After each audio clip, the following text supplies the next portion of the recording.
You're listening to the Fight for Together podcast. Good morning. Good morning, Steve. Whoa, I like those sunglasses. Oh my gosh. Okay, so I have this like crazy eye infection. Oh my gosh. And my eyes are super red and the light is killing them. So in case you just look like I'm in creep mode or whatever, that's the story with that. Where are you at now? You're in a new location, huh? I am. I'm out in the back shed, my workshop. Okay. Hey, So, congratulations. thank you. Is it done? Thank you. It's done. Friday. Friday was the last day. And today is Monday morning for you in Australia? Yeah, exactly. Yeah. So the first day of not waking up and not checking email. Oh my gosh. My calendar for the first time in as long as I can remember. Wow. So it's a whole different ball game. Yeah. A whole new experience. I'll bet it is, huh? Mm. Well, congratulations. That's so exciting. Yeah, it feels huge. I can't wait to talk about it a little bit more. Thanks for the flexibility. I had a COVID test like scheduled for this exact time that we had to like drive and take and yeah. No problem. No problem at all. I'm totally flexible. Great. Yeah, I guess so, huh? Yeah. So is my sound okay? It sounds I've got a bit of background noise here. Oh, it sounds great. I just had a heater on that just turned off, so that might make it sound a little bit better for you too. Okay. No, couldn't hear. It's fine. But so I wanted to I guess, I mean, it's kind of weird because, and I'll speak to the audience for a little bit. Steve here is a coaching client, I guess. I don't even know what to call it. So, I mean, a supporter from Patreon. Mm-hmm. And one of the awards, we call it an award, but it's basically just a way to get coaching with me. You've done it now you said it was almost a year, but I think it is almost a year. I checked. Yeah. It doesn't seem like that long to me. It's gone super quick. And we had our last call, this last week, and you shared these really exciting announcements. And basically I was like, I cannot wait for you to share this story. I would love to turn this into a video of give you a place to share exactly what you did and why. So it's going to be weird because you and I already talked about a lot of these things, but I just want to get you to say it again this time while filming it, basically. Sure. Just because it was so cool. I guess to start off with, just because I can't wait, you already sent me the email saying you got your package. Sure did. All right, let me see it. Okay. You got it there? All right. Right here. Oh, absolutely. And I want to show you this right here. This is one of my good. These are one of my favorite cigars right here. Oh wow. And you can see how many I have. And I wanted to send you a little gift. It was fantastic. And you got your cutter? With the cutter. All right. Now this was the first cutter I ever bought. Oh, is that right? Yes. When I first decided to get into cigars. That's so cool. The Zycar cutter. You don't have to smoke it now if you don't want. I can't smoke because I'm all fucked up in the eyes and head and stuff. So whenever is the most appropriate way for you to enjoy that. Okay. Terrific. I want you to do it. And for those of you that are asking, this is the very much. Deadwood Tobacco Cigars. This is a Fat Bottom Betty and some of my favorites lately, but that was what I wanted to send you. It was very much appreciated, Ben. Thank you so much. I got this text in the morning from the local post office saying a delivery is coming your way today. And I thought, what have I ordered? I don't remember ordering anything. So it was a huge surprise. Oh, good. And it's really quite happenstantial that it arrived on your last day of work because it didn't give me an option. I just did whatever shipping was the default one. No, it's fantastic. for those that are listening in, there's a little bit of a backstory here too. And I want to remind you, because it was one of my favorite moments that I've shared with a few people. It was probably about 6 months ago. You mentioned that one of your favorite things that you saw in our videos, on our vlogs, was one of these almost incidental side events that Cammy and I do, which is occasionally we smoke a cigar while filming. And you said that made an impact on you, just watching us smoke. Yep. And I don't know if you want to speak to that for a moment. That really stood with me because it's one of those things that we do that I really enjoy, specifically cigars, which take an hour. Well, I thought it was I've just observed it as a really lovely way that you guys connect. And often I've noticed when you're sharing a cigar, it seems to put you both in a reflective mood. And I think that reflection is probably something that I've noticed in myself that I don't do enough of. And when I do it, I get a huge amount from it. And I just noticed that it's a lovely ritual almost that you guys have that brings you together, and it's just a great thing that you both share. And so that's what I really admired that, actually.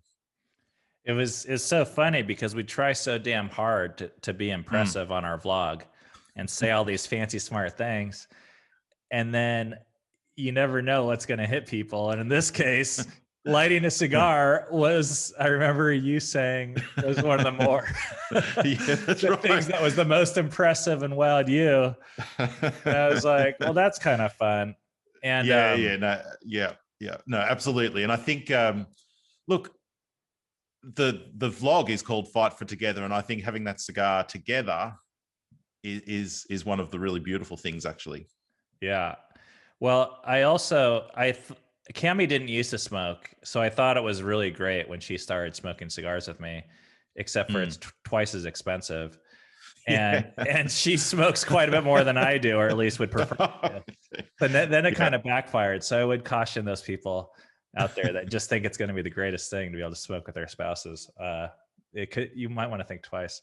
But on a more serious note, there was something, it was very symbolic for me to send this to you because when I first got into smoking cigars, I loved how, it from one perspective, it feels like this completely wasteful activity. I mean, you take this stick that's leaves that costs like anywhere from $5 to $20, and you just light it on fire. I mean, you're literally almost lighting money on fire. But what it did for me was it caused me to pause for an hour.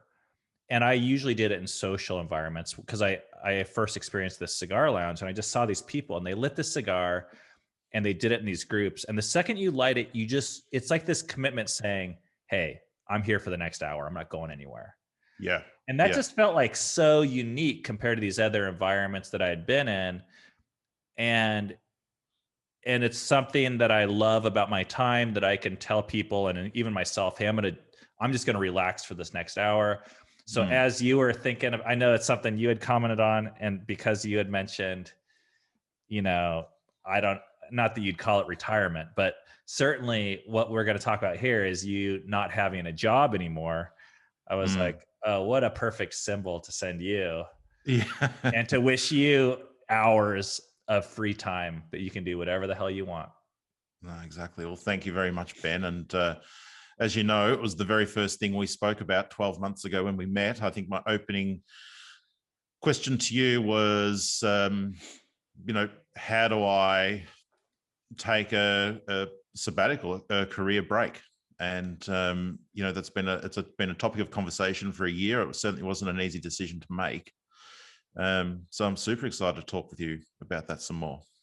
Yeah, so I have no agenda here besides maybe just you I'm going to ask you some questions that maybe get you telling your story. Sure. So I don't know if you have a place where you want to start. I mean, you can be vague in terms of whatever amounts you want, but you've been working at this job for X amount of time and making 6 figures, a pretty healthy amount from your own perspective, pretty happy with the amounts. Sure. I know you've told me. Yep. So look, I was maybe a bit of background, Ben. So I'm a father of 5. I live, as you can probably tell, or perhaps you can tell from the accent, I live in Australia. I live just outside of Melbourne. Father of 5, as I said, and I've got 5 teenagers. So I've got 2 18-year-olds, 2 17-year-olds. No, sorry, 2 16-year-olds. I lose track. And 1 13-year-old. So it's a busy household. And that includes 2 stepsons. That's why I've got a couple of kids at the same age. We don't have twins. So my wife and I have been married for 11 years. And so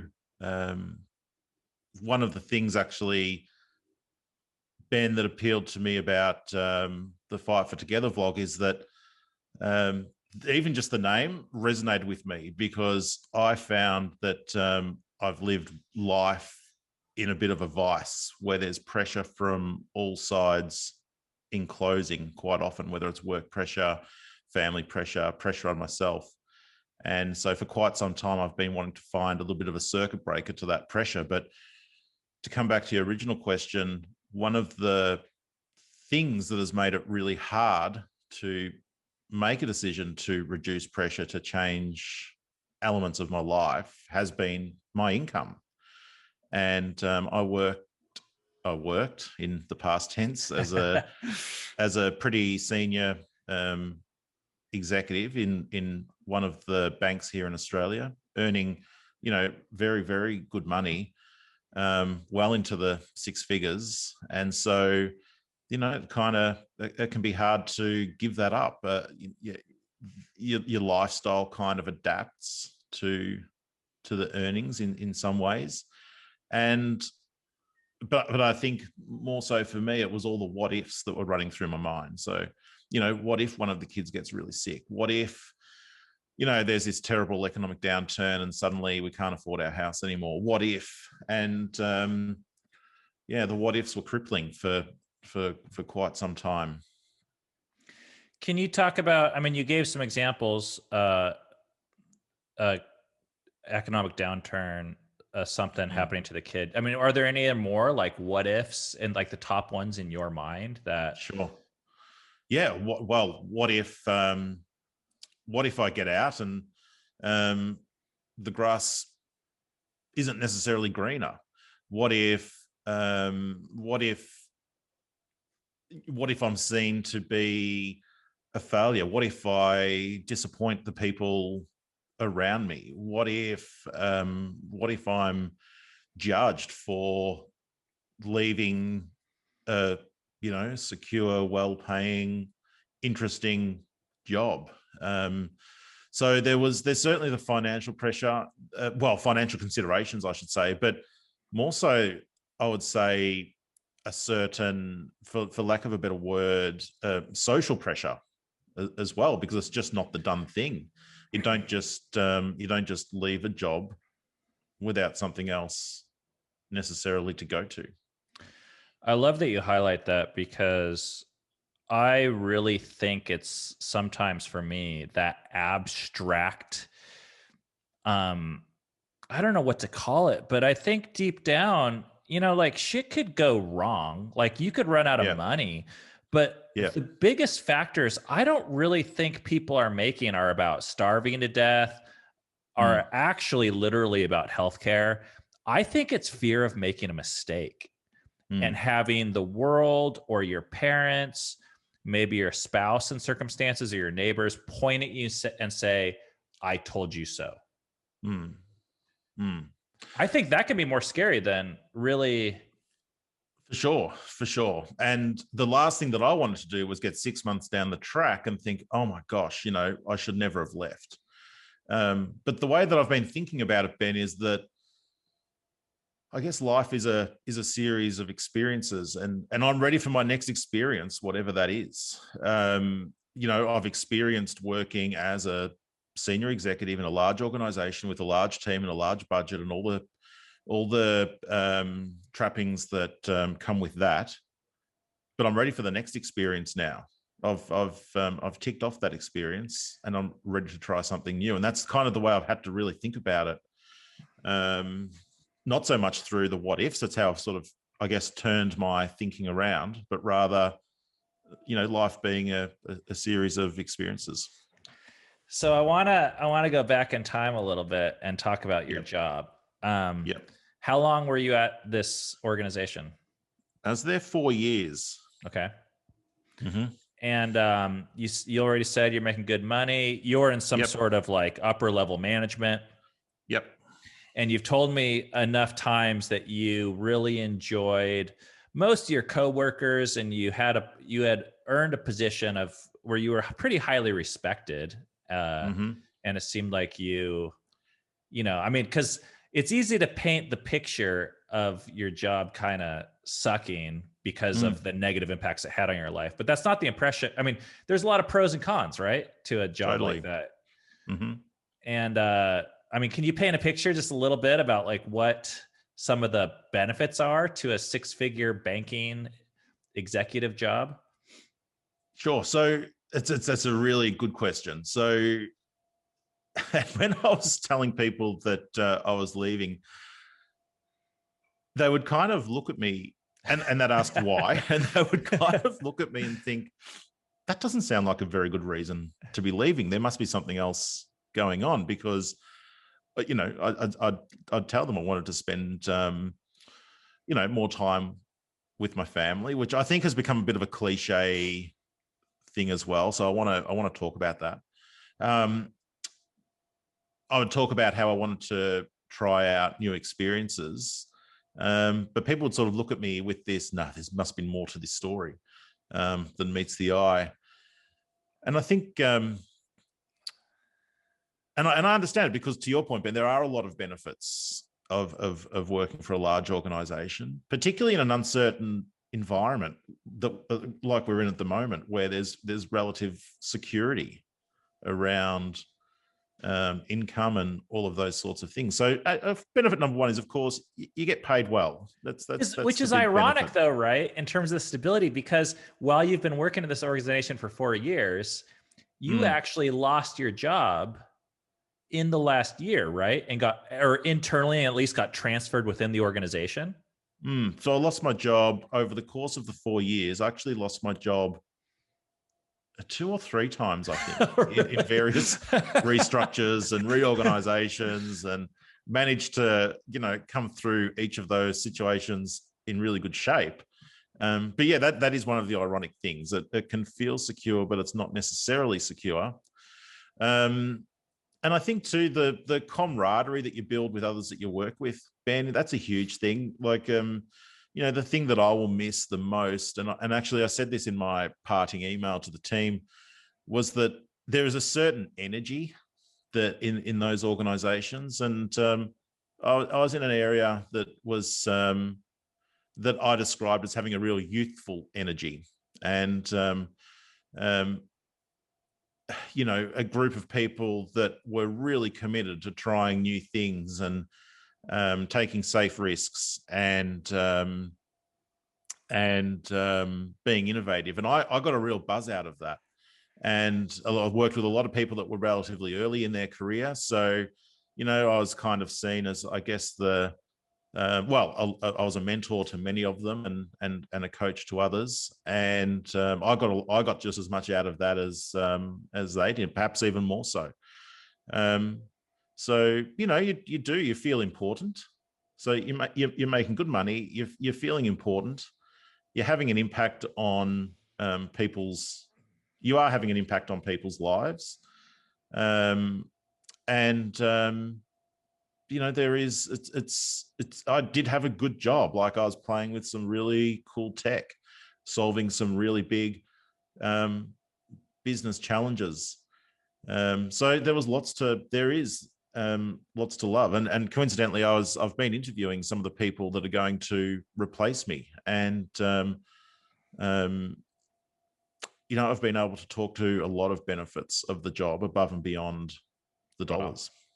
And you've told me numerous times over the course of our sessions how much you feel like your giftings were being used with this team and how you're coming alive. So, and this is important because what, you know, it's, I think it's so easy to create this polarization between saying, oh, entrepreneurship is better than corporate or being at home is better than working a job. And I don't necessarily believe that. I do enjoy pushing a conversation of how you evaluate pros and cons for those things. So that's what I want to kind of move on to next. So you're in this fucking, what, kind of a dream job for you, right? I mean, you're happy there in a way, or at least it's, you know, when did you become dissatisfied? What was the rub? Oh, that's a good question. Don't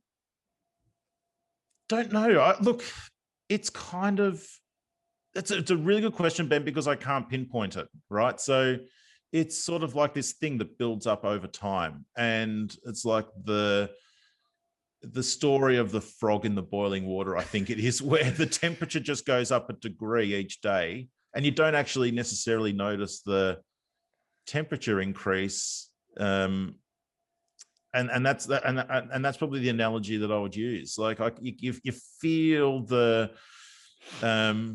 maybe the pangs of dissatisfaction building ever so slightly, but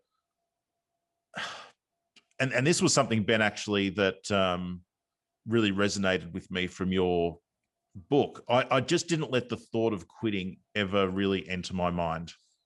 You know, Quitting I know your you job. spoke. Yeah. And I know that you spoke to that early in the in your book, because it's a sort of dangerous path to go down. Once you let your mind start to go there, it can be tricky to back out. So I never really thought about quitting, but I was having these feelings of, is this job giving to me what I really need out of life? And so it was quite deep, reflective questions. And sure, it's given me a sense of security, and sure, it's given me a regular paycheck, and sure, it's giving me some really interesting things to work on. But there was just this something more that, I'm looking for. Seems like sometimes the paycheck and the busyness, it keeps you so busy that you don't, and so happy maybe, or busy buying shit and making money, that even raises can be dangerous because they keep you from not asking those questions. But once you start asking those questions, you're just kind of fucked. Like, a lot of times. Yeah. And I think one of the things, Ben, in Melbourne, or in Victoria, which is the state I live in, we've had some of the most strictest COVID-related lockdowns in the world. And what that has actually given me is more time at home and more time to think, instead of just being on the, commuting to work, working my backside off, commuting home, and having really nothing left in the tank for my family at the end of the day. And that's, Ben, if I really am honest, that's kind of, that is really the, I guess, at the point that I decided I've got to make some change, because I just realized that there was really no energy left for my family at the end of each day. I was putting in 150% at work, navigating a lot of different challenges. And then I would get home and kind of just fall onto the couch. And sometimes I'd have to say to my kids, listen, guys, just don't ask me any questions tonight. I just can't answer them. I couldn't stand to hear my own name. And so I guess it just became more and more apparent that I was going to need to make some changes. And the COVID-related lockdowns, they kind of gave me a little bit of a mini insight into some changes I could make, like not spending 2 hours a day commuting, for example, having energy at the end of the day to spend with my family. So there was certainly a silver lining. Yeah. So I guess what I want to ask though, Steve, is like, but I'm trying to figure out what makes you unique, at least in the conversations I've had, which is the reason why I wanted you on this podcast video thing. Is okay. So you get home, you have no energy for the kids. Who cares? I mean, what's the big deal? Did you just feel guilty? And I want to ask one more question and then have you answer it. Like, a lot of people have been spending more time at home because of COVID, and it's driving them crazy. Like, the kids and the dynamics is too much, and it wears you out. It's hard work. Like, no one's going to say it's easy being at home with any kids or spouse or partners or whatever the hell, family, friends, you name it. And I know you had some of those feelings too, where it was like, now you're around these people that are driving you crazy. So wait, where do you get the connection of like, and therefore I either want to or should be home more with it?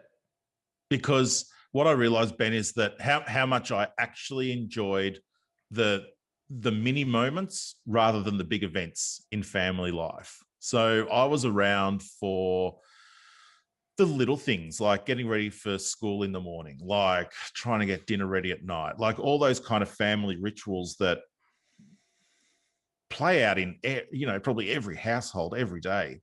And I'd missed out on a lot of those. And I actually found that I really enjoyed it. Like there was periods of adjustment where I had to get used to being interrupted on, like Zoom meetings, and kids would just wander in because dad's home, and that means dad's available for whatever.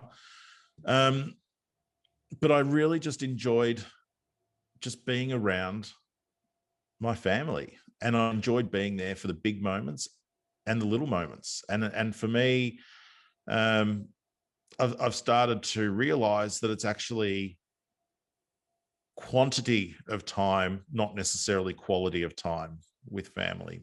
And I want the quantity. I want to be there for the big things and the little things in their lives. And I think having 5 teenagers is really freaking interesting. Like I've got 2 teenagers that are transitioning, into employment, into college. I've got another 2 teenagers that are sort of entering their final years of high school. This is a really fascinating period in their lives, and I want to be up close to that, and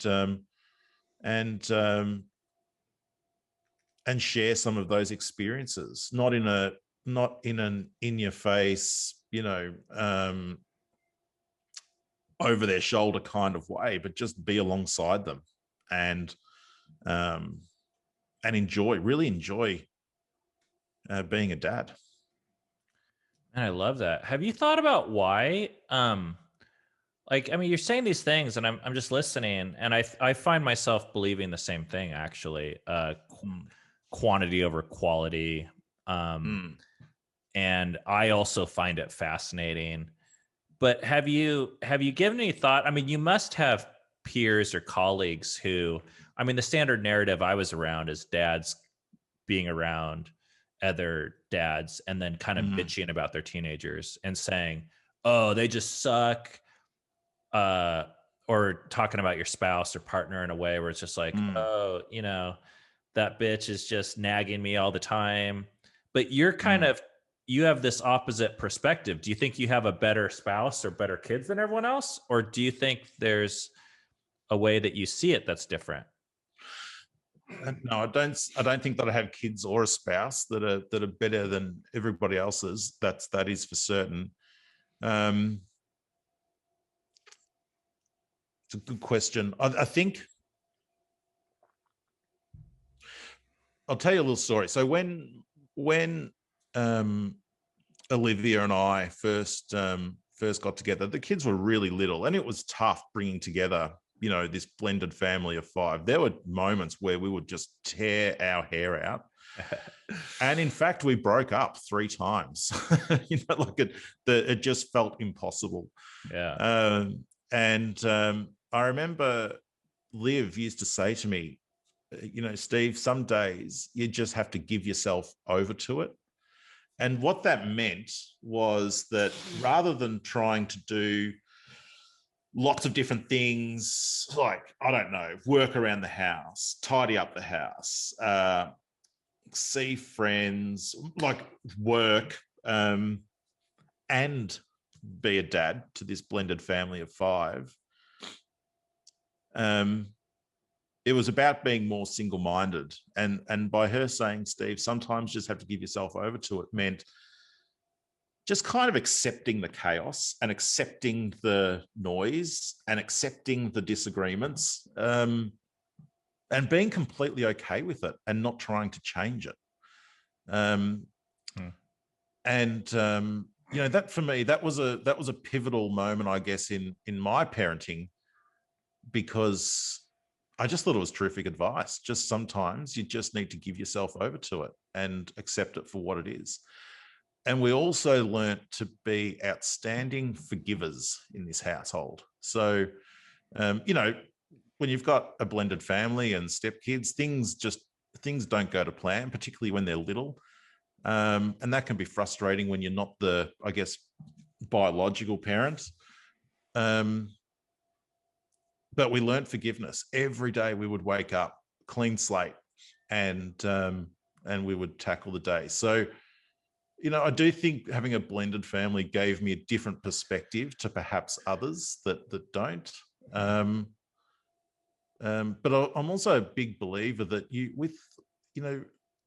I can see with my family that I get a huge amount out of it, but I also put in a huge amount as well. And I think it's that classic case of you get out what you put in, and you've really got to put in. Yeah. I know for me, and this is a little bit of the history of our channel, with even the name Fight for Together, I started to believe at one point that relationships are probably the tallest or highest order, or at least deepest curriculum that I have access to grow as a human, as a person. And that everything else, whether it's education or work or money or titles, was meant to serve relationships, not the other way around. Yeah. So instead of saying like, oh, I have a family so that I could get a nice job. Yeah. It's almost like, oh, I have a job so that I can be with my family. And it doesn't even need to be family. It could be friendships, or, people can define family in various ways. I'm fine with that now. But that at the end of the day, spending time with even a child can be one of the greatest activities on the planet, even if they're a 1-year-old or 2-year-old, even if they can't advance your career. And there's actually no greater potential, human potential, than the learning that could occur in that way. And I see that you're kind of flipping that script a little bit in a way that reminds me of, that's why we called it Fight for Together, is No,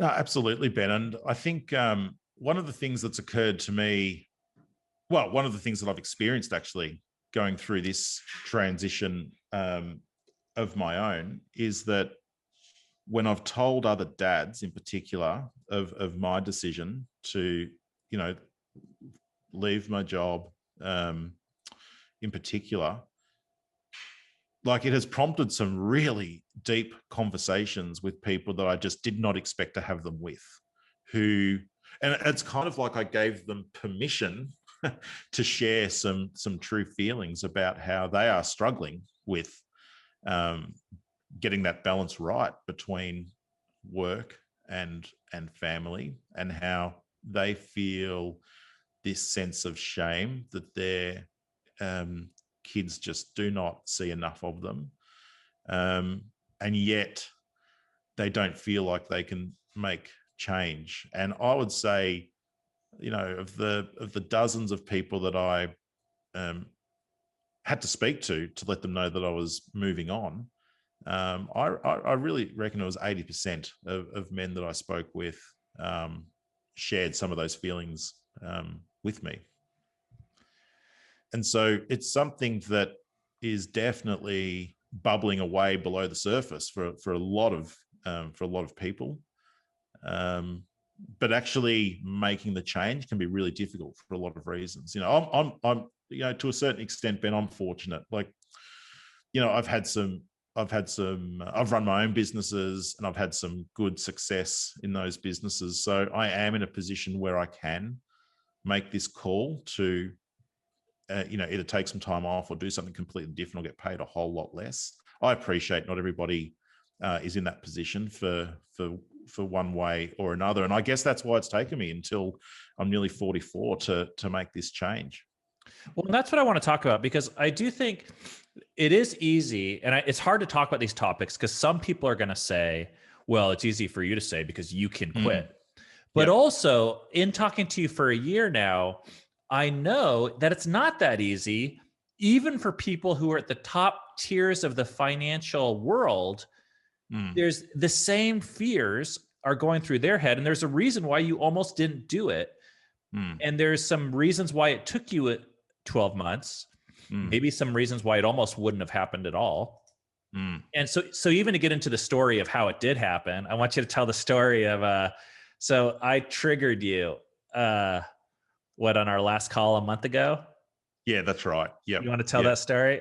Yeah. So we were chatting and, I was probably, explaining the same conundrum to you for the 50th time. Anyway, we were talking about something else, and you said something along, I forget the exact gist, but it was something along the lines of, and you're passionate about banking, and I was like, whoa, hang on, no, I'm not. I'm actually just, I'm not passionate about banking, and I probably don't want to be seen that way, because there's a lot more to me than my job, and certainly a lot more to me than banking. So it was funny. It was just that comment that it kind of got to me. And I thought, you know what, there's a whole stack of other stuff that I'm super interested in. And although banking has been a part of my story and a really important part of my story, it's not something that I'm super passionate about. And so, that kind of triggered me, and I was like, all right, it's time to make some change. I love that. And it just brings up a question to me.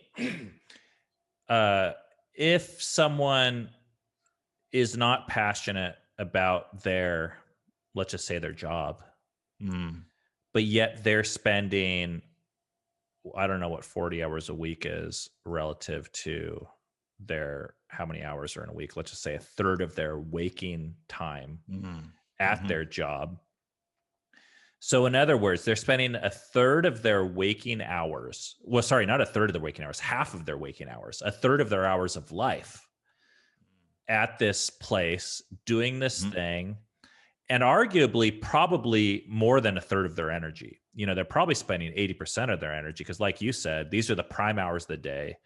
You come home feeling tapped out. So let's just say you're spending a third of your waking life, 80% of the energy that's allotted to you on this planet, which is limited, on something that you're not passionate about. The question I would ask is, how necessary is that?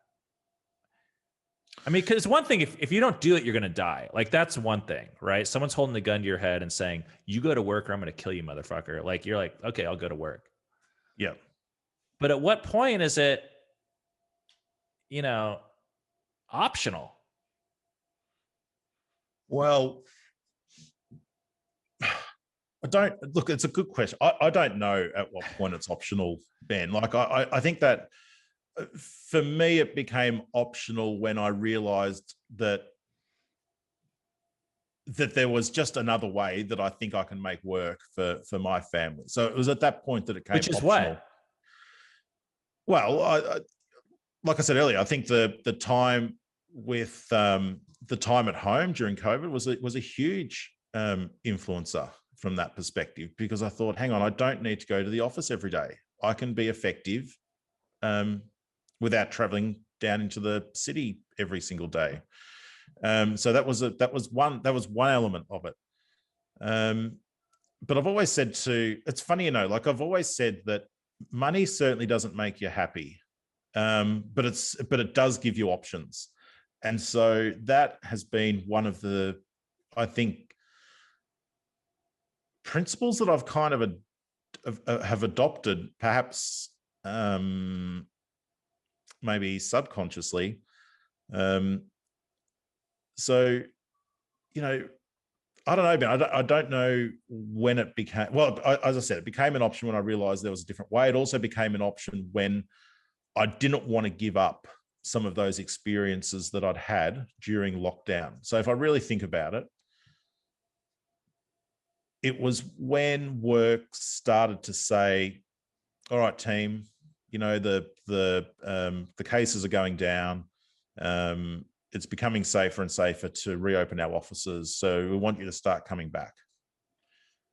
And I was like, no, I don't think so. I don't think that's, I just don't think that's for me.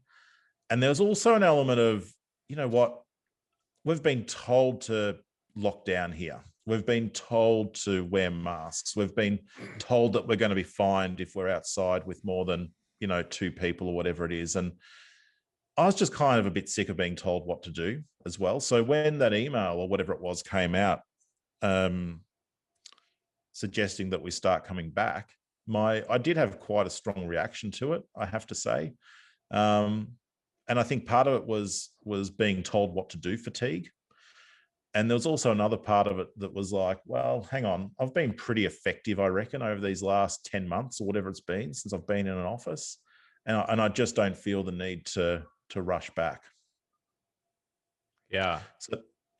So then that's when I started to realize, hang on, I've got options here, and I can either just keep being sort of told what to do, or I can make some of my own decisions. I love that. And I chose the latter. Now, I want to go back to what you just said about money giving you options. Yep. And I want to point out a few things here. One is you don't have options lined up for how you're going to make money now. Mm-hmm. When you quit your job, and I want you to tell the story. So you decide you're going to quit, and then you schedule a conversation with your boss. Mm-hmm. How'd that go? Look, it was a really good conversation. And it's funny, you know, Ben, you never, like, again, something I read in your book was never quit on a bad day. And so I wanted to avoid that. So I actually rang my boss. I had some time off over the Christmas period, and I called my boss on the day before I was due back in the office. And I said, look, I've had a lot of time off, and that's given me time to really think about what's important to me. And you know, one of the conclusions that I've come to is that it's time to move on. So we had a really good conversation, and we agreed that you know, I'd give 1 month of notice time, which means that I have to work for 4 weeks, which was probably amongst the toughest 4 weeks, actually, Ben. Like, it was a really, really hard 4 weeks, and not because I knew I was leaving at the end of it. But anyway, that conversation went well. She was really surprised, and I understand that, because it kind of came out of the blue for her, and so that was the conversation. Now, didn't they ask, like, what do you have going on next or something like that? Oh, sorry. Yes. Yeah. They did. And so that's the first question that everybody asked, actually, was, okay, so where are you off to? Thinking that you have a better deal at another bank, right? Yeah, absolutely. Yep. And so I'd almost be looked at with incredulous looks of, what, nowhere? And yeah, that was a really funny experience, actually, because everybody just assumed that there was another job, you know, to go to. Because you don't have another job. I mean, you didn't have something else you were gonna do. I mean, this could have changed in the last week, exactly. There was no change. There was nothing lined up at all. That has since changed a little. Okay. But no, there was nothing. In fact, I was happy to do anything like I thought to myself, I'll be a, you know, I'll either just take some time off altogether because I can. And I also wanted to make sure that there was, I wanted to put space between my current job and whatever came next as well. I didn't want to sort of fall into, I didn't want to panic and just jump at the first thing that came along. So I was really mindful of being disciplined around that. But then it's funny, Ben, because as people started to learn that I had nothing to go to, the phone starts ringing, and different opportunities sort of present themselves. Some were good, some, you know, I dismissed immediately. A lot of spoke to quite a few people about starting, you know, doing another startup, which I've got a background in. You know, so it's funny. So there was nothing to go to, but as soon as sort of word was out that I was looking for something different, the phone started to ring, which was pretty incredible, really. And not something you expected, right? I didn't expect that at all. No, I didn't expect that. All I knew was that, and in fact, you and I had spoken about it because, you know, one of my what ifs was, well, what if I run out of money? And you said to me, well, look, you seem like a pretty, you know, enterprising kind of guy that could probably pick up a job in 5 minutes. And I think, you know, that gave me a lot of reassurance, actually, Ben. And I've also got no, you know, I'll do anything. You know, like I've got no sort of, what's the right word? You know, I'll work in a service station if I have to. I'll work in a like I don't care about that stuff. Like, I fucking love that. I mean, my dad taught me, like, one of his lessons in life to me was, you know, son, you know, make sure you're versatile and do anything, but do it to the very best of your ability. And I've applied that in lots of different environments. I honestly don't care if I'm sweeping floors or driving a bus or running a large team in a bank. You know, I'll do it to the best of my ability and go above and beyond. See, I think with that attitude, and if you're actually competent enough to sweep a floor well, I feel like that gives you so much more freedom to be able to do whatever I want. And I'll tell you about the mindset. Maybe I've told you this story in terms of what's helped me take what feels like risks. Because I quit my first job when I was 21 or 22. It was the last job I had, actually, where I had a boss, because they told me I couldn't take 3 months off. And we were dedicated to bike across the country, my wife and I. But I was like a good server. Like, I had become a trainer, which meant I got an extra 25 cents an hour on top of my minimum wage, on top of my $5 an hour. So but I was about ready to cancel this plan because my boss said I couldn't take 3 months off. And I made the split-second decision. I quit. If you want to hire me when I get back, you can. But I knew by that point I could find a job where we wouldn't starve. And we were on welfare at the time, eating government peanut butter.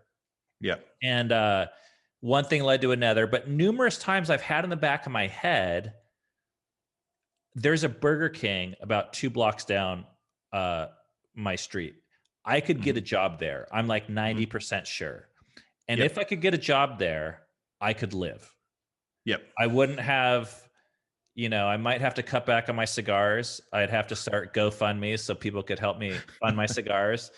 I might not be able to travel to Hawaii, but I've been perfectly happy on minimum wage. And just that knowledge has given me more ability to start a YouTube channel, to hike the Appalachian Trail, to take these risks, knowing that the worst case scenario is I'm working a job I don't like, but why not at least take the shot that's going to give me living a life that I want, knowing that I have something to fall back on, instead of never having taken that shot and then always wondering. Yeah. Look, absolutely, Ben. And I think every job can teach you something. In fact, every job can probably teach you a lot of things. I remember, you know, I remember working in a factory when I was 16 or 17 years old. It was probably what I would call the worst job I've ever had. It was certainly the hardest job I've ever had, but it's the job that probably taught me the most as well. And I was working on a production line. It taught me about working with people from diverse backgrounds. It taught me about some of the real challenges that face, new migrants. It taught me about the importance of, so I certainly learned a lot about people, but it also taught me about a lot of business stuff, like being efficient, like rostering, I think every vocation, it doesn't matter what it is, can really teach you a huge amount. And it's kind of the learning opportunities that I look for. And what I know about you, Steve, just from having talked to you on the phone and knowing that you're the type of guy that's willing to pay $100 to get advice for someone once a month, is that if you did end up sweeping a gas station floor, I don't think you would be there for long, because you have a value that's recognized by society, and your peers are all telling you you're good at what you do. People are contacting you. So it's like, I mean, I think even just as we're making these decisions about taking risk, the reason why I mention this is it's so easy to get trapped by this completely unrealistic worst case scenario. And to let that feeling, it's almost like this lizard brain paralysis, take over when we're making decisions. But it's like, I mean, could you imagine, like, I'm sure you'd kick ass at sweeping floors, and I don't have a problem with that, at all. Like, I'm all for it. If someone wants to do that, like, go for it. But I also don't have a doubt that before long, you'd be the fucking manager of the gas station, and then you'd own the gas station, just because I've seen how you operate in the past. Yeah. I mean, look, maybe. Thank you for the compliment. Look, maybe, Ben. I like I said earlier, though, like, for me, the way that I'm trying to look at life, because I'm trying to change the things that I value from a success perspective, and value changes, as you know, they don't occur overnight. It's a bit of a journey, so to speak. And one of the things that I'm really interested in learning is how to live. And I don't want to sound kind of ignorant or out of touch, but I don't think it's a bad thing to learn what it's like to live on less money for a period in time. I think it builds empathy for with others that haven't had that choice. And I think there's some great lessons for kids in that as well. Like, we certainly don't have a particularly extravagant lifestyle. And I'm trying to be sort of careful what I say, because I don't want to appear to be insensitive either. But I just think there's I consider myself privileged. Yeah. But I'd also like to walk in others' shoes for a while too, and try and live on a lot less money and just see what it's like, because I've never really had to think about that. Well, I know what you mean, and I love that. And I know it is a tricky dilemma, because so many people in our culture want more money. Yeah. That when you're in the top whatever percent, it feels, I don't know, it almost feels pretentious to walk away from something that everyone else wants, because they think it's going to solve the solutions to their problems. And it might solve some of them. But I think you and I both know, having made enough money, that you have what a lot of people consider excess wealth, that it creates its own other set of problems too. And that's one thing. I know you said a few minutes back that money it gives you options. Yeah. My experience was that, it does, but it also created a whole new set of limitations that I wasn't aware of.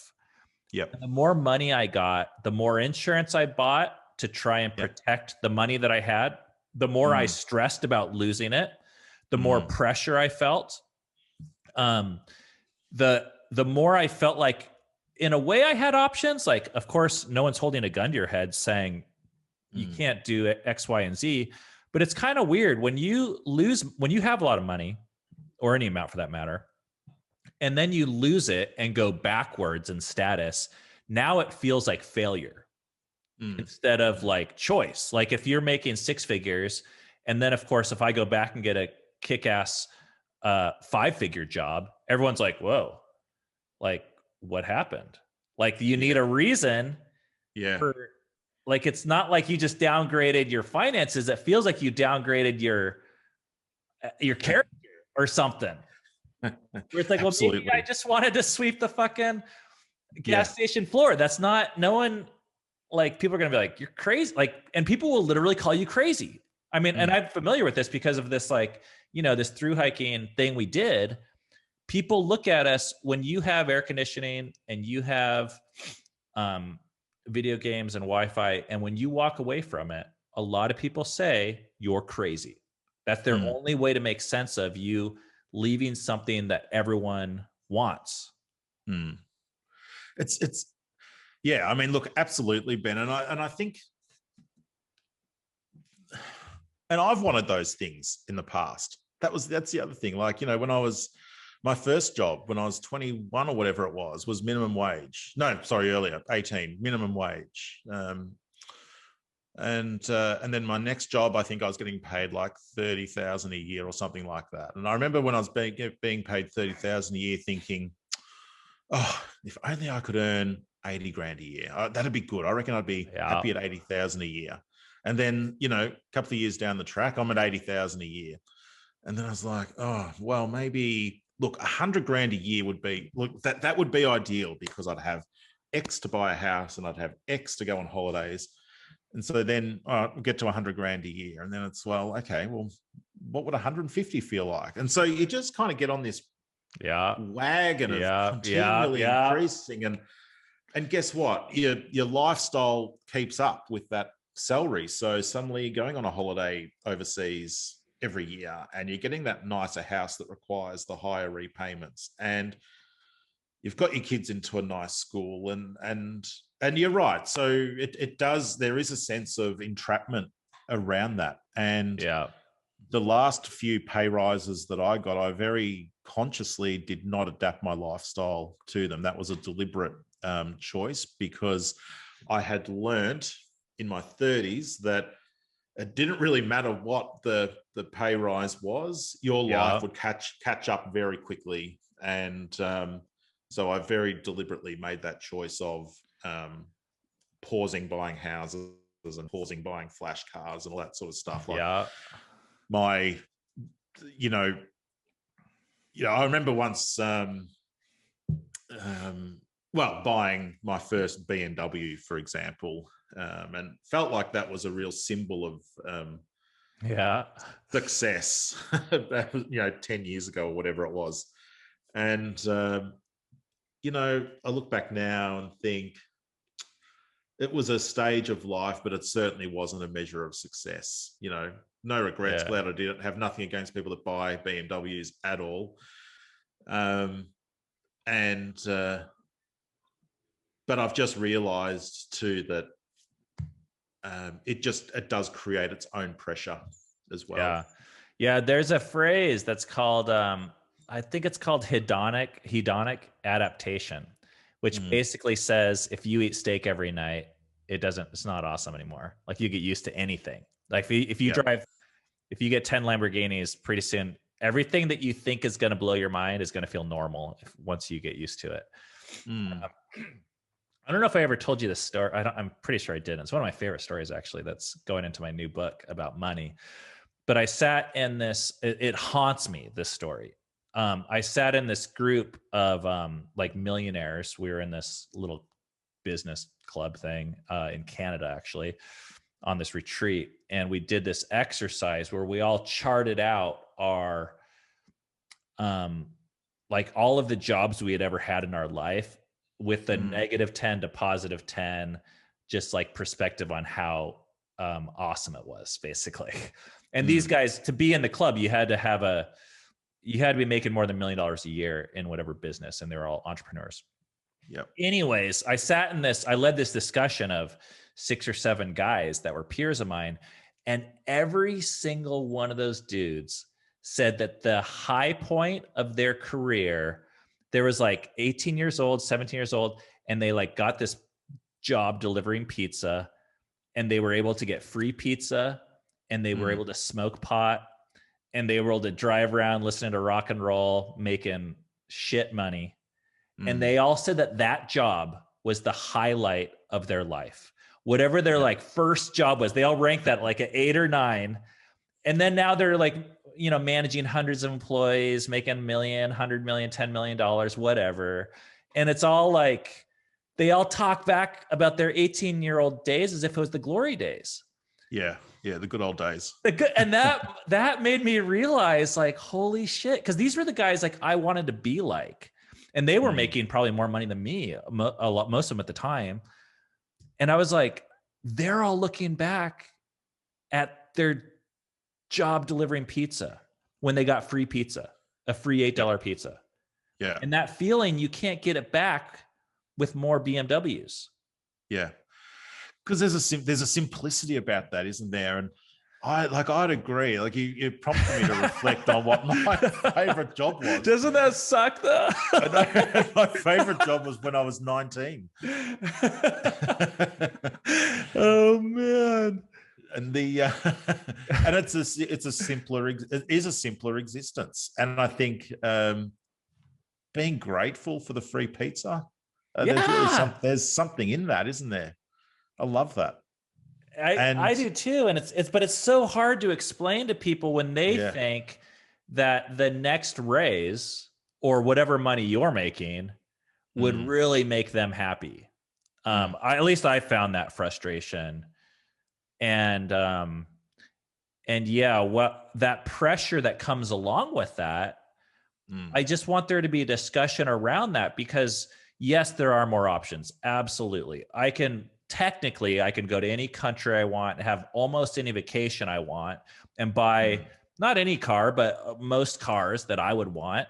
I have that opportunity, but the pressure that comes along with that, it's not like you're handed, you know, they say with these NBA basketball players in America that, you know, they have this fairly low financial IQ usually when they're handed these millions of dollar contracts. And it ends up being this real ball and chain because they don't know how to handle not just handle the money from a financial perspective, but really from an emotional perspective. Yeah. Yeah. Yeah.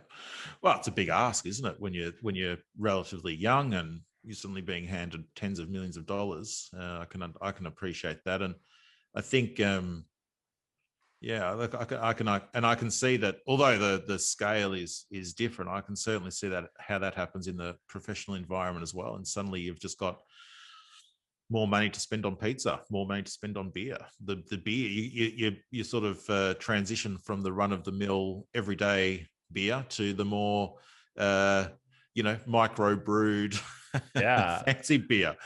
But I think there's a joy that comes with I remember back when I was sort of 19 to 23, I had 4 years in a particular job. It was the best job I've had.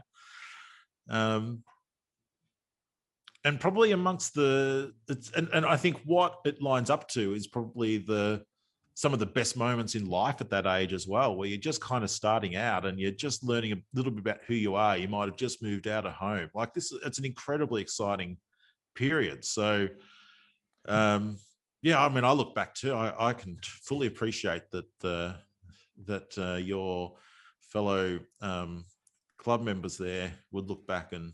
Well, you're taking risks, and you're kind of throwing caution to the wind, and you're leaving safety behind, your parents, and a lot of with the book that we wrote, the 2,000 Miles Together. A lot of the whole glory of thru hiking is trying to recreate that moment when. These simple caveman moments of, oh, wow, we have electricity. Oh, wow, we have pizza. It's really like, I mean, I constructed my entire life for 6 months to be able to celebrate those moments, but it wasn't easy because we had the bottom line is with my phone, I can get pizza delivered from probably 20 different places in the next 10 minutes because cost isn't a factor. So the options, it's weird, they come with a benefit. Yeah, absolutely. They come with a cost also. Yep. And I think how quickly you realize you can live without them. Do you know what I mean? So, yeah, one of the things that really struck me when in your book was when you were talking about, and I made some notes. I'm just looking for the note, but I just can't find it in the moment that I need it. But you were surprised at how quickly the things that even just brushing your teeth on a daily basis, you became surprised that when there was genuine hardship, how quickly those rituals just didn't matter. Yeah. And I don't skip brushing my teeth either. Like, at home, that's a given. But I want to talk about, so this kind of adventure and excitement that someone has when they're 18, getting their first car, delivering pizza for the first time. I feel like that becomes harder to keep in some ways the older we get. But I also believe it becomes more and more valuable. And I feel like the reason why I wanted to have you on the show was you quitting your job, and all your peers and your bosses are all kind of like, what the hell? It kind of is, to me, it shows a move towards that type of adventure and that type of courage and really that type of bravery. And this, to me, was evidenced by the fact that, and you told me, I mean, you've had your job, you quit it like what, 4 days ago was your last day, 3 days ago. Last day, yeah. And we talked, was your last day. And we talked like about a week ago. And even a week ago, you told me that your brain was being flooded with like creativity and ideas and just this new way of seeing the world. Yep, absolutely. Can you talk about that for a minute? Because to me, that is like, that's what makes this courage is courage.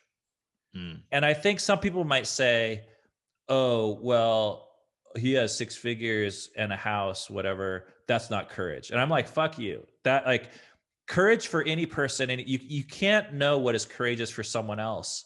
You can only know what it is for yourself. But anytime someone leaves home or leaves their kind of home base and secure way of thinking or living into this more unknown view that the universe will provide and care for you and open up new opportunities, I think I get excited by that. And that's why I was excited by your story. So tell me what you felt since making this decision, even in the last week or so. Yeah. Oh, great question. So look, it's kind of like I've created space for things to come in. So, and it's this, and that's kind of this really, it's quite a, I guess, ambiguous or maybe esoteric concept. But anyway, I just feel like that your energy resource, like I was talking about earlier, is finite. And I think your creativity resource is similar as well, or your headspace is a resource. Like the mind is a resource, I think, and you can only demand so much from it every day. And I found that when I was in my job, it required 120% of what was going on. So, the thought of doing anything creative outside of work or anything for my anything for myself, I guess, in a sense, was just not possible. I just did not have the energy or the headspace to do it. But what I've realized now that I've left is that creativity, that motivation to do different things, is to use your word, is flooding back much quicker actually than I thought it would. I thought I would need like 2 months off. You were saying you thought it was going to take you months to recover. I thought it was going to take months to recover. It took hours. It's kind of like as soon as I reckon there was a couple of key moments. First key moment, making a decision, like just making a decision and it was a momentous decision. Like I said to you the other day, Ben, I was at war with myself on this decision. I felt like this was one of the biggest decisions of my life. And then so that decision consumed all of my headspace and a lot of my energy reserves. But then making that decision, there was a certain relief that came with that, a lightening of the load, that at least a decision was made. And then the next port of call was, okay, need to have a conversation with my boss, need to let her know that I want to leave. And so then that was the next big milestone to cross in this kind of, I guess, transition. Were you nervous? Oh, super nervous. Yeah, I was really, really nervous. And I knew that she would be shocked. I knew that she'd be disappointed. And I was really, really hoping that she wouldn't try and talk me into staying. But fortunately, she could see that she said to me afterwards that I could really see that this was important to you and you'd made up your mind. And, you know, I didn't want to make a difficult conversation even more difficult for you. So I really respected, Wow. I really respected that. That's great. I mean, I gotta interrupt real quick because I think one of the biggest things you can do to fuck with people's lives when they're on the verge of making a decision like that is to offer them a raise and to offer them 25%. Oh man, when I was a boss, fuck, man. People will give up their entire next 5 years for another 10%, 25%. Yeah. And it doesn't make any difference to me in my bottom line because I'm making so much money off them. Doesn't matter, but people can't say no to more money. Oh, that's really nice that she didn't do that. No. And so that was a big milestone. And then that's when I really felt like, okay, the load has been lightened here and I can start to invite other thoughts in. But then I had to hang around for 4 weeks, Ben. That was the toughest 4 weeks of my job because I didn't want to check out. Like a lot of people do when they resign, they kind of check out, maybe run down some sick leave. Like I didn't want to do that. I was really committed to leaving the organization that had given me a lot. I wanted to see it out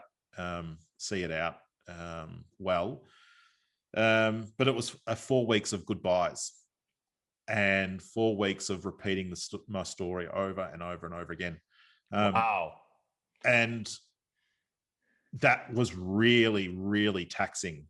So I went from, pretty high energy, feeling light, starting to welcome back the thoughts to probably a dive back into a grind because I'm retelling a story. I'm saying goodbyes, and goodbyes are never, never easy.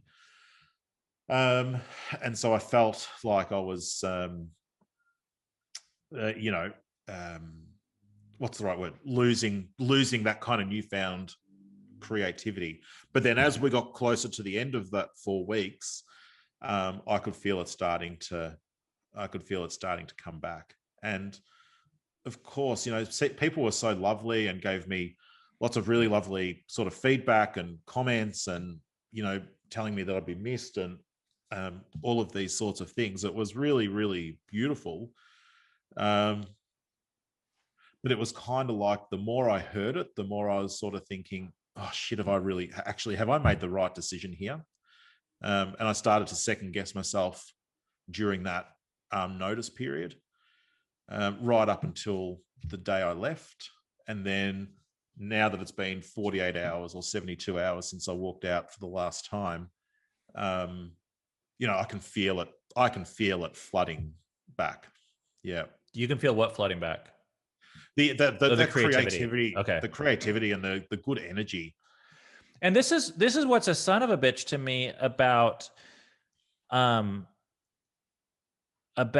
encouraging people to do this on the upfront side is I think it's impossible to know what's possible until you actually cross the line. Yep. because people will say, well, I'm operating at my full capacity right now. I'm working my job and I'm not getting many ideas, or I'm getting some, but it's actually until you end it and your brain gets that, I feel like we almost have to shut down massive parts of ourselves just to show up to whatever grind we're in. And it could be a grind of relationships. It could be a grind of work or income, or working for a boss or education, school, whatever. Yep. But it consumes, I think, more than I've ever realized. And once I cut bait and I let go and walk away, it's only when the thing is in the rearview mirror that I realized what I was really capable of. Yeah, I totally agree with that, Ben. Like, That's could you have told a past version of yourself, yeah, like, hey, this is worth it because you'll get A, B, C, D, E, and F idea or feeling? I mean, no way. I don't think so. Like, I think for me, I've been surprised at the feelings and the energy and the creativity that's come up. Like, super surprised, actually. I just didn't predict that happening. I mean, I was hoping it would, but I thought it would take months. But it's kind of like my body is ready now. I think, but I think leaving also, Ben, it's a good reminder. So it's funny, like, I used to say to people, we should have farewell speeches for people every year, even if they're not going, because people say really nice things when you're leaving, and you sort of realize the impact that you have. And so, I used to say to people, we should have appreciation days where people can actually hear, because it's rare to get feedback like that.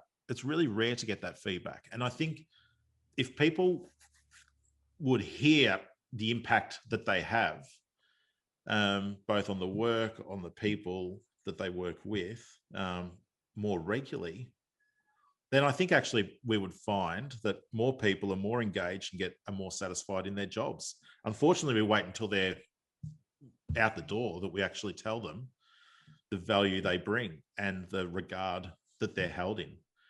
And so suddenly a job that for some people might feel like this kind of mindless or difficult slog, where they're questioning their impact and questioning their purpose.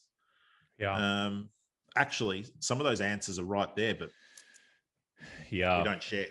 Well, it's weird. I think sometimes it takes a deadline to create a sense of urgency for any type of, whether it's relational or either energy surge. And I know for a lot of us, we have these jobs that really, they don't have an end date. And, it's assumed that if it's successful, it might go on forever. And it creates this sense of staleness that I think if people even had these regular check-in time periods with themselves, where they said, after 6 months, I'm going to assess myself, or let my peers do it, or assess it with my family goals, or, because even what was done to you was kind of imposed by the government and COVID and this kind of external force, saying, like, breaking up the monotony. So I just have a high value for really anything that can break up the monotony and force us to reassess. Yeah, absolutely. And I think creating the time to do that, though, Ben, is something that a lot of people that I certainly know struggle with. In fact, I'd be lying if I said I didn't struggle with that. I didn't actually like taking holidays, for example. I didn't enjoy taking breaks from work. Yeah. I just didn't enjoy taking breaks from work. And because I guess I was always having run a few small businesses, I was always make hay while the sun is shining type of guy. But the sun has been shining a lot, and so there's been a lot of hay. And there wasn't a winter, so to speak. So I just ended up working all the time. And I think I took 4 weeks off. I took a 4-week break over over Christmas. Summer in Australia. I took a 4-week break over Christmas and was shocked. Like, I got stuck into all sorts of projects once I'd sort of created space for it.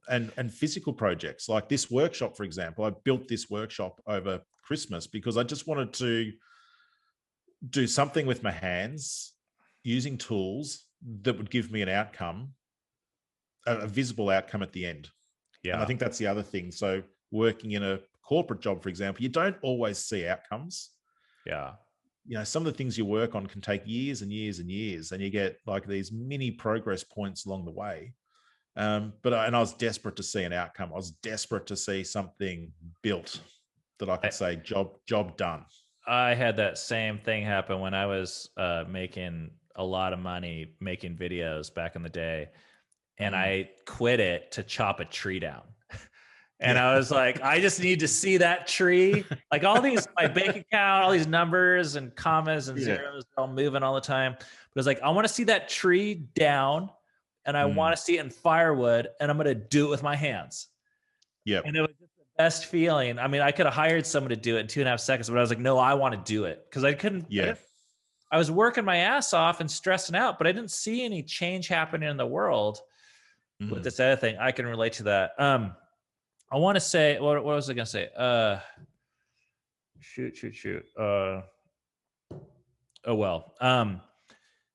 Two other, I kind of got to end here because I was only planning on talking to you for an hour, but this is just like too much fun. One is you told your kids this news. How did they respond? They cheered. Why? If dad's losing his money. Yeah. And because what did they see? Were you expecting that? I wasn't expecting a cheer, but they were extremely excited. It was a response I just did not expect for 1 minute. And why did they do that? Because I think they saw the effect that doing something that I wasn't particularly feeling fulfilled by.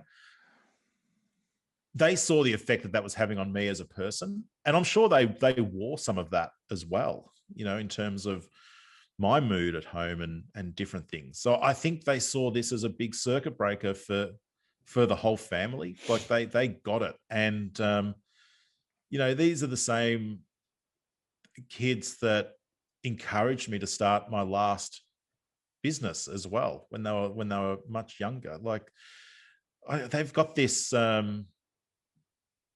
don't know, this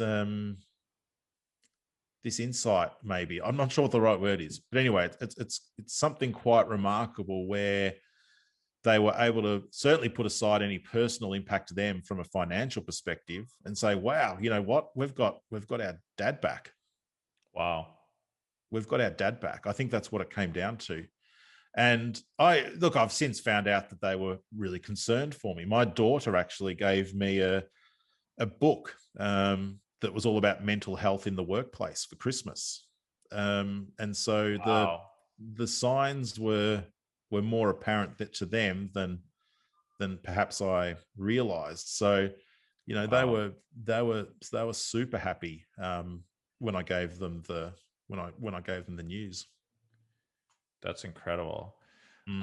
Finally, Steve, there's a story that you told me the other day that I really liked, which was you said that you got a piece of advice or a question where someone asked you about a 10-year plan, and the question that they asked was what? You want to tell that story? Yeah. And specifically how it applies to, I think, being at a gardening shop or something. Yeah, that's right. So I was reading this book, and it's all about planning your life, which I must admit I haven't done a lot of. I do sort of tend to live more moment to moment and take different opportunities as they come. But anyway, this book was really encouraging me to think about 10 years down the track, but not through a financial lens or a, you know, material lens. It was through a lens of, you know, describe the relationships that you want to have 10 years down the track. Describe the sorts of people that you want to be around in 10 years' time. And I thought, wow, That's a really deep question. And I must admit, I still haven't fully answered that, Ben, but I think about it every single day. And because it's really hard to articulate the sort of people that you want to be around in 10 years' time. But as you know, I really enjoy working in my garden, and I've been trying to master keeping the perfect lawn. So I've found myself spending more and more time in nurseries, and just really enjoying being around plants and the people that occupy, the people that work in nurseries, but also the people that keep gardens. Anyway, I was talking to this lady that worked in this particular nursery, and in fact, she was a volunteer there. And she was probably 10 or 15 years older than me. And she had like dirt under her nails from where she'd just been, perhaps planting or weeding. And she had like mud on the knees of her jeans where she'd been perhaps kneeling in the garden, weeding or planting new things. And I thought, you know what? I've just seen the sort of person that I want to be around in 10 years' time. I want to be around people that, are not afraid to get their hands dirty, aren't afraid to get dirt under their nails, and aren't afraid to, really try new things and find that creative release through nature and gardens. And so it occurred to me in that moment as I was standing there that this is the sort of person that I want to be around in 10 years' time. And I could never have defined that without actually bumping into her in that moment. Man, what a picture. I love that. I mean, it's really funny, and I've seen this through a number of conversations, talking through people that are making big money in executive positions. That, like, I had a guy who was making pretty good money, and he walked up to my house one day, and he saw me chopping kindling or wood with an axe, and he was like, "Oh man, I envied that." Yeah. He wanted, there's these simple things that we do, whether it's making something with our hands, doing something creative, converting something, watching something grow. Even we talked already about relationships and how just loving a child or listening to a baby are some of these most profound moments. And when you start making more and more money, I think it gets harder and harder, and sometimes more confusing and more difficult to connect with those things. Yep. I love how, when you're talking about, because I've talked to you and I don't want to let the cat out of the bag. We don't have much time. Like, when you quit your job, you have other options, with jobs, but also like there's a lot you don't know. And yet one of the few things you do know is you want dirt under your fingernails. I want dirt under my fingernails. Absolutely. Yeah. I want to feel the earth. And I think that's important. That's become very important to me. And I just find that for me, I think that's important because when I'm in the garden, I'm creating an environment for things to flourish, and that's what I think I enjoy most. And I'm getting this satisfaction from seeing flowers bloom in what was, perhaps a bare patch at the same time last year. And I think that's sort of a newfound appreciation for me, and I'm grateful to have discovered it, to be honest. And if I had to guess, Steve, I mean, I know this is a kind of a moral judgment in a way, but if I had to choose between what type of profession would make a better parent or what type of skill set, I would say people who are gardeners can learn and observe more things that will help kids grow than a profession that's a banker. Every banker in a TV show or movie is learning a skill set that is not, it's actually contradictory to human life in a way. Not to say it's wrong or bad, the profession of banking and the system that makes it work and run. But, you don't get a picture from movies or archetypes that bankers are the best dads, or learning banking makes you a better father. But learning what makes plant life thrive and grow, maybe that's a little metaphorical, but yeah, I love the fact, to me, that's an upgrade for you. as Yeah, I'm hearing about your dreams. And I know to a lot of the world that would actually be a downgrade moving from a banking position to being a gardener. yeah. But I think a gardener, like I said a moment ago, it's all about creating the right environment for things to flourish, isn't it? Yep. And you don't just plant a plant and it grows. And I think the same can be said for your kids. You don't just have a kid and suddenly it grows. And it requires constant. You're constantly adjusting the environment for them and trying to create an environment that allows them to flourish. But ultimately, they've got to do the growing. You can create the environment, but ultimately they do the growing. Yeah. And I think that's one of the things that I've really loved about being a parent, or I really love about being a parent. But it's also the most frustrating thing as well, because sometimes you can create what you think is the perfect environment and they don't flourish for whatever reason. And so, you need to adjust course. Well, being a gardener is a lot about actually giving up control. Yeah, kind of what you said, and realizing that, there's a lot you can control, and then there's a lot you don't make the plant grow.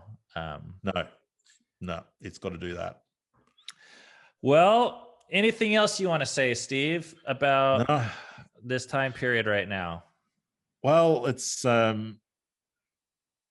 look, it's a transition, and I'm being really. I think the last thing I would say is that I'm really learning patience, and instead of just wanting to just jump to conclusions or jump to the next thing or make decisions, I am really learning the art of patience, and that includes being patient with myself, and I think being kinder to myself as well. But that's a bit of a throwaway line, because people sort of say that all the time, like, "Oh, just be kind to yourself." But I'm really actually trying to learn what that means for me, and give myself the space and have the patience with myself to really consider what comes next in this transition. I love that. Well, I am very excited for you. Not because I think your job sucked, not because I think gardening is awesome, but I just believe acts of courage that take you. I mean, you said that you were not passionate about banking, and you sound like you are more passionate about this decision, this next stage of life, even allowing the space. And I feel like people pursuing their passions is always a win. Not to say there's not costs associated with it, but I'm very happy for this new perspective that this step takes you, even if you go back to banking in 6 months, and that's something else we could probably talk about for another hour totally.